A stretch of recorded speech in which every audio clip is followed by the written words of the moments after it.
Welcome to the latest episode of our podcast, Driving Eco-Sustainability, My Perspective. And once again, I am your host, Grace, and we are going to be talking about those technical terms and words within the climate change space.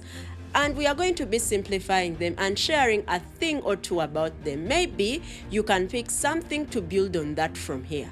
And today we are going to be talking about the Paris Agreement of 2015, probably one of the most prominent and positively received international climate change agreement. And probably most of us have heard about it more than we've even heard about the Kyoto Protocol and the UNFCCC. Now, basically, what is the Paris Agreement? As you hear in its name, it is an international climate change treaty that was adopted in 2015 at the 21st Annual Climate Change Conference, known as Conference of the Parties, or COP21, in Paris, France. It opened for signature on the Global Earth Day on the 22nd day of April 2016 at the United Nations headquarters in New York, USA. And since it was positively received and welcomed by most of the parties to it, 175 countries endorsed their signatures. Of course, my own home country, Uganda inclusive. And subsequently, it entered into force on the 4th day of November 2016. Now, this agreement, as mentioned, it is a brainchild of the UNFCCC and also the Kyoto Protocol, considering that most of the developed countries pulled out of the second commitment period to the Kyoto Protocol, and the only result was that there was need for a new international guiding instrument to govern climate change negotiations and commitments of countries. Therefore, it is also governed by the Conference of the Parties that meets annually. And as of 2023, 195 UNFCCC member states have endorsed the agreement. Now, you are wondering why this agreement is quite very popular and why it's needed. Well, because of the stiff opposition, as earlier mentioned, towards the Kyoto Protocol, especially by developed countries, due to the absence of greenhouse gas emission reduction commitments for developing countries. The developing nations felt that the developing countries should also be held accountable. And they should not also just benefit. And on the other hand, developing nations also felt that the developed countries should be held responsible for majority of the emissions because at that point they were the most industrialized countries. Therefore, implementation of the protocol was a failure because of that divergence of opinions and also approaches on how to reduce greenhouse gas emissions. Therefore, we can see that upon the adoption of the amendment to the Kyoto Protocol, that's the Doha Amendment in 2012, parties undertook to come up with a new instrument to succeed the protocol. And here we are, which is the Paris Agreement of 2015. Now, the main aim of the agreement is to strengthen response to the dangers of climate change and, of course, to enhance the implementation of the UNFCCC. Now, unlike the Kyoto Protocol and the UNFCCC, and in as much as the agreement also recognized the principle of common but differentiated responsibility, the distinction between the developed and developing nations is clearly blurred in the agreement. Developing countries, just like their developed counterparts, equally voluntarily commit to implement strategies to reduce greenhouse gas emissions in the Paris Agreement. And how do they do this? If you may ask, this is through the nationally determined contributions that they submit every 5 years. These reflect each country's targets towards reducing greenhouse gas emissions. NDCs are set every 5 years, as I have mentioned, and countries are obliged to set ambitious targets to reflect progress over time. Now, the agreement established a global stocktake. and this usually assesses the progress of countries in implementing their targets as set in their NDCs. Now, the rule is that NDCs are supposed to be ambitious. You cannot have the same targets and the same goals that you had in your previous nationally determined contributions, or NDCs. Now, the result of which is that it's relied upon the results of the NDC's assessment of implementation results into preparation and reporting on the first global stocktake. Now, the first global stocktake under the Paris Agreement took place in 2023 at COP28 in Dubai. Now, what are some of the successes of the Paris Agreement? One of the successes of the Paris Agreement is that it is credited for having integrated the sustainability approach towards addressing the climate crisis. Now, as you remember, 2015 also happens to be the same year when the Sustainable Development Goals were also rolled out. So the agreement integrated the principle of sustainability into addressing climate change. So what does this mean?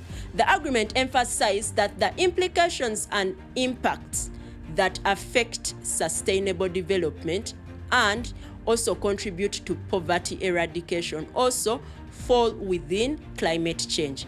The agreement has also been credited for having widened the scope of approach towards addressing climate change beyond its restrictive environmental approach to cover other aspects of sustainable development. For example, safeguarding food security and ending hunger.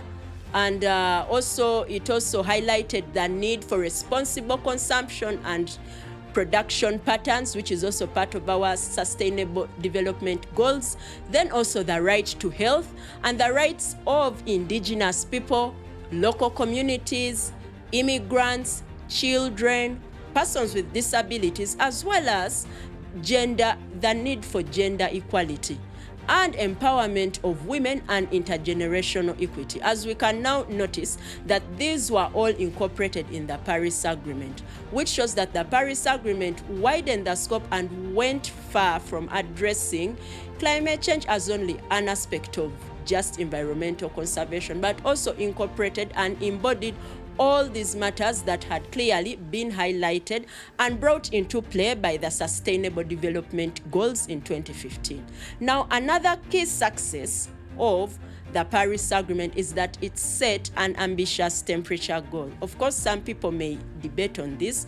Some people, in fact, feel that actually we have since already, some scientists say that we're on our way to meeting the temperature goal, and perhaps it was not ambitious. But in my view, the temperature goal set was ambitious because the agreement, in a bid to strengthen the global response to climate change and in light of the need for sustainable development, it mandates parties to significantly reduce the impacts of climate change by holding the increase of the global average temperature to below 2 degrees Celsius above the pre-industrial level, and pursuing efforts perhaps to limit the temperature increase to 1.5 degrees Celsius above pre-industrial levels. So other than including that they have to be 2 degrees, to make it more ambitious, it also introduced the 1.5 degrees above pre-industrial levels. Now, another key achievement of the Paris Agreement is the introduction of the Article 6 mechanism. Now, what's the Article 6 mechanism?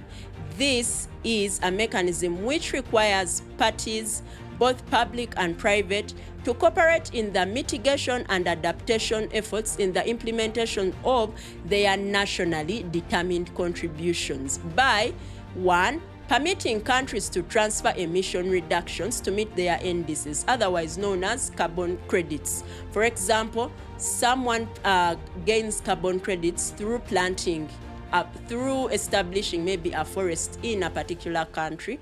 Then they can have those credits certified and they use them towards meeting their emission reduction targets within their NDCs.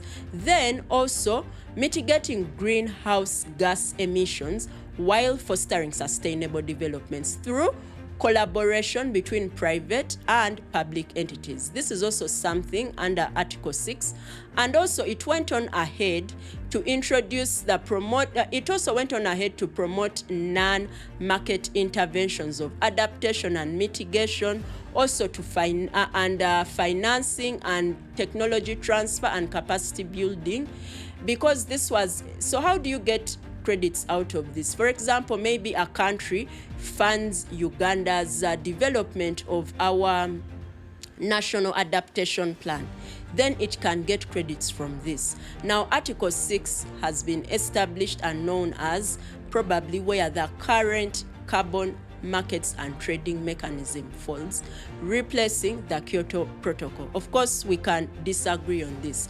Then also, another thing the Paris Agreement did was establishing the Global Adaptation Goal.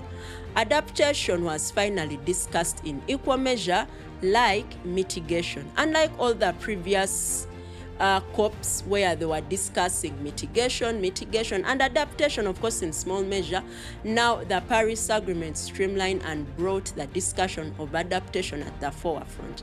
Now, what does the Global Adaptation Goal entail? The Global Adaptation Goal highlights some key measures that countries can introduce in a bid to adapt to climate change, like enhancing adaptive capacity, strengthening resilience, and reducing vulnerability to climate change, as highlighted in Article 7 of the agreement. And why is this very important? Because through adaptation, it's going to facilitate sustainable development and to ensure that adequate adaptation response is put in place so as to achieve the long temperature climate goal, the long temperature goal that I have highlighted earlier.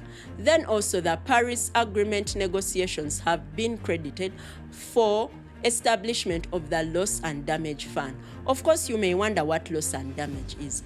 Loss and damage are the negative effects of climate change that cannot be adapted to and arising from nature's hazards like droughts, floods, and storms, to mention but a few. Now, the agreement is credited for having recognized the importance of responding to these effects in Article 8 of the agreement. And what did this result into?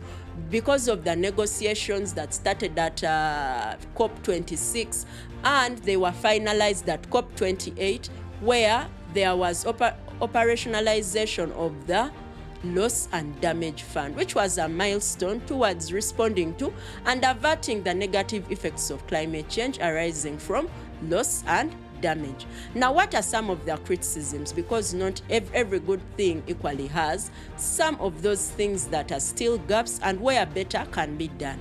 Now, one of the greatest weaknesses of the agreement has been its voluntary and consensus building approach has been criticized for its failure to hold the big environment polluters accountable, and it has been eclipsed by the rampant and piled up unfulfilled financial pledges made towards adapting and mitigating climate change by various states. I think we are all very familiar with the fact that at every COP there are always people who are protesting. When the Loss and Damage Fund was established, everyone was happy, but not completely happy. They were wondering when all these pledges would be fulfilled by all the countries that made the pledges. Now, another notable unfulfilled pledge is the annual 100 billion pledge up to 2025 that was made by the developed countries to the developing countries to finance climate action at COP26 in Glasgow, in the Glasgow Climate Pact. However, as we can see, this pledge has not been fulfilled up to date.